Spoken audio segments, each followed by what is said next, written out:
نحمده ونصلي على رسوله الكريم بسم الله الرحمن الرحیم۔ گزشتہ مجلس میں ہم نے بات کی تھی ائمہ مساجد کے حوالے سے کہ ائمہ مساجد کا اللہ کے ہاں مقام و مرتبہ، حضور اکرم صلی اللہ علیہ وسلم کی نظر میں ان کی اہمیت کیا ہے، اور آج ہمارے معاشرے کے اندر ان کے ساتھ جو سلوک روا رکھا جا رہا ہے اس حوالے سے آج اس مجلس میں بھی اسی حوالے سے گفتگو کرنے کا ارادہ رکھتا ہوں۔ امید ہے کہ آپ نے میری پہلی مجلس کی گفتگو سنی ہوگی اور اللہ تعالیٰ اس گفتگو کو مفید عام بنائے، لوگ زیادہ سے زیادہ فائدہ حاصل کریں اور ائمہ مساجد کا احترام، ادب اور ان کی خدمت کرنے کا جذبہ پیدا ہو۔ حضور اکرم صلی اللہ علیہ وسلم نے ایک حدیث مبارکہ بیان فرمائی ہے، قیامت کے دن اللہ تعالیٰ ایک اعلان فرمائیں گے۔ اللہ تعالیٰ کی طرف سے اعلان ہوگا، این الفقہاء، دین کی سمجھ رکھنے والے فقہا کہاں ہیں؟ فقہا کھڑے ہو جائیں گے اور فقہا کے اندر پوری جتنی بھی امتیں گزری ہیں تمام امتوں کے لوگ کھڑے ہوں گے، وہ فقہا ان میں ہوں گے۔ دوسرا اعلان ہوگا، این الائمہ، مسجدوں کے امام کہاں ہیں؟ وہ کھڑے ہو جائیں گے، اور یاد رکھیے گا کہ مسجدوں کے امام صرف اس امت کی خاصیت ہے، پہلی امتوں میں امامت نہیں تھی کیونکہ وہاں نماز با جماعت نہیں تھی، یہ نماز با جماعت صرف اس امت کا خاصہ ہے۔ تو اعلان ہوگا، این الائمہ، ائمہ مساجد کہاں ہیں؟ یہ کھڑے ہو جائیں گے۔ پھر اس کے بعد تیسرا اعلان ہوگا اللہ تعالیٰ کی طرف سے، این المؤذنون، مؤذن کہاں ہیں، اذان دینے والے۔ اور یہ بھی اس امت کا خاصہ ہے کہ اس امت کے اندر مؤذن ہے، پہلی امتوں میں مؤذن نہیں ہوا کرتے۔ تو یہ تین طبقے کے لوگ کھڑے ہوں گے اور اللہ تعالیٰ ان تینوں کو اعزاز و اکرام سے نوازے۔ آج جو لوگ ہماری نظر کے اندر کسی اعزاز و اکرام کے قابل نہیں، جن کو ہم سب سے کم تر سمجھتے ہیں، ہم سب سے زیادہ بیکار سمجھتے ہیں، ہم سمجھتے ہیں کہ مسجد خوبصورت ہونی چاہیے، مسجد کا فرش اعلیٰ سے اعلیٰ ہونا چاہیے، دیواروں پر پینٹ ہو تو اعلیٰ، وگرنہ دیواروں پر ٹائل لگائی جائے زبردست قسم کی، اور اس طرح مسجد کی قالین ہو تو سب سے اعلیٰ۔ لیکن یاد رکھیے گا، مسجد کی دیواریں اعلیٰ نہ ہوں تو نماز میں فرق نہیں آتا، مسجد کا فرش اعلیٰ نہ ہو نماز میں فرق نہیں آتا، مسجد کا قالین اعلیٰ نہ ہو نماز میں فرق نہیں آتا۔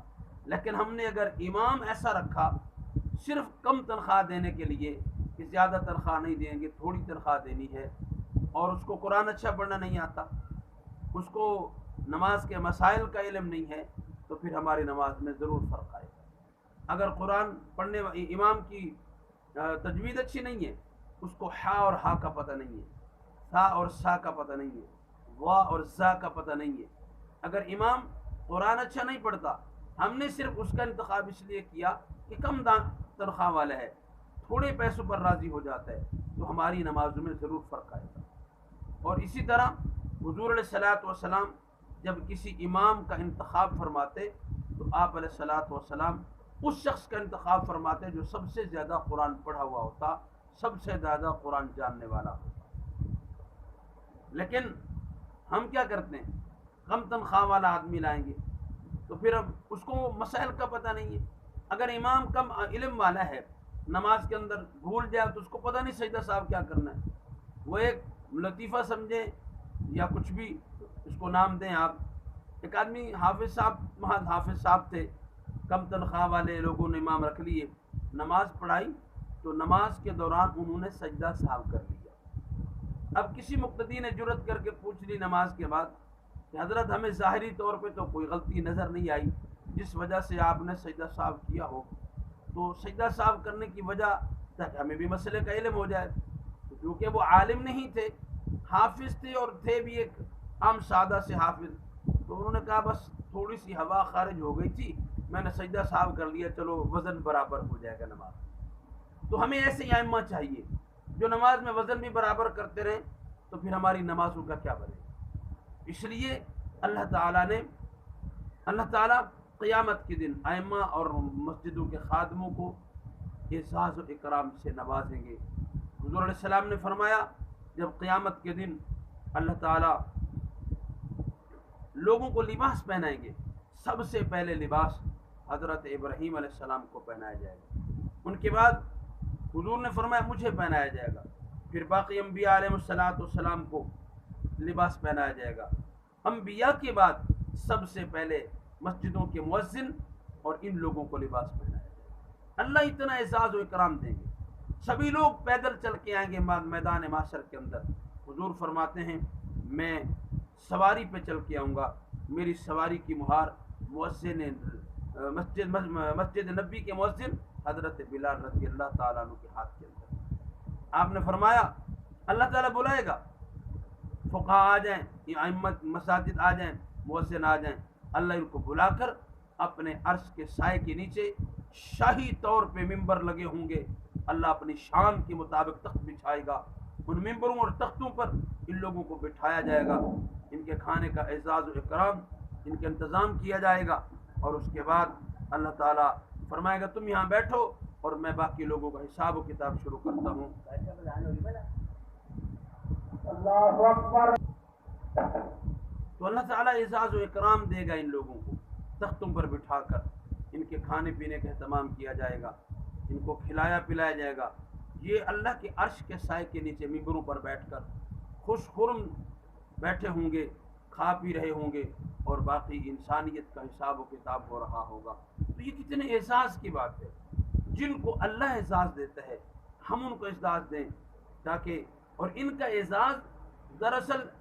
امام کو عزت دینا، ہم اپنے آپ کو عزت دار بنائیں گے۔ حضرت عائشہ صدیقہ رضی اللہ تعالیٰ عنہ فرماتی ہیں کہ میرے پاس چند روپے ہوں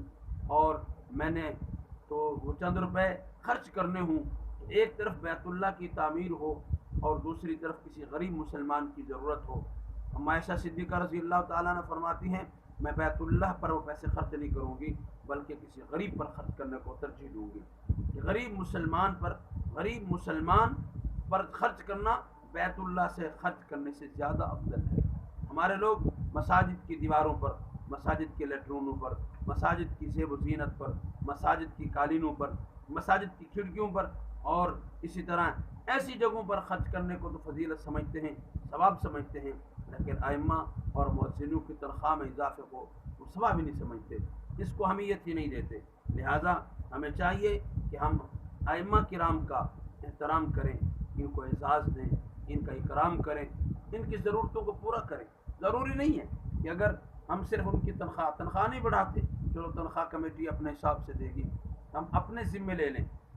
ذمے لے لیں کہ مولوی صاحب آپ کے بچے بیمار ہیں تو ہم آپ کا علاج معالجہ فری کرا دیں گے، آپ نے کہ سفر پر جانا ہے تو آپ کے سفر کے آنے جانے کا اور وہاں کا جتنا خرچ ہے اپنے ذمے لے لیں۔ مولوی صاحب کی دیگر جو ضروریات ہیں جو ہم سب کے ساتھ ہیں،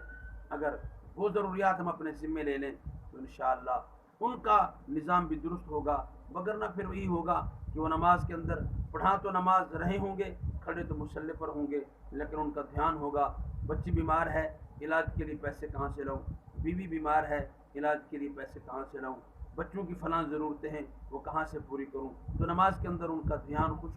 خضوع نہیں ہوگا۔ لہٰذا ہمیں چاہیے ہم اپنے ائمہ کرام کا مالی طور پر بھی اور ویسے بھی ان کا اعزاز و اکرام کریں۔ اللہ تعالیٰ سے دعا ہے اللہ تعالیٰ ہم سب کو ائمہ کرام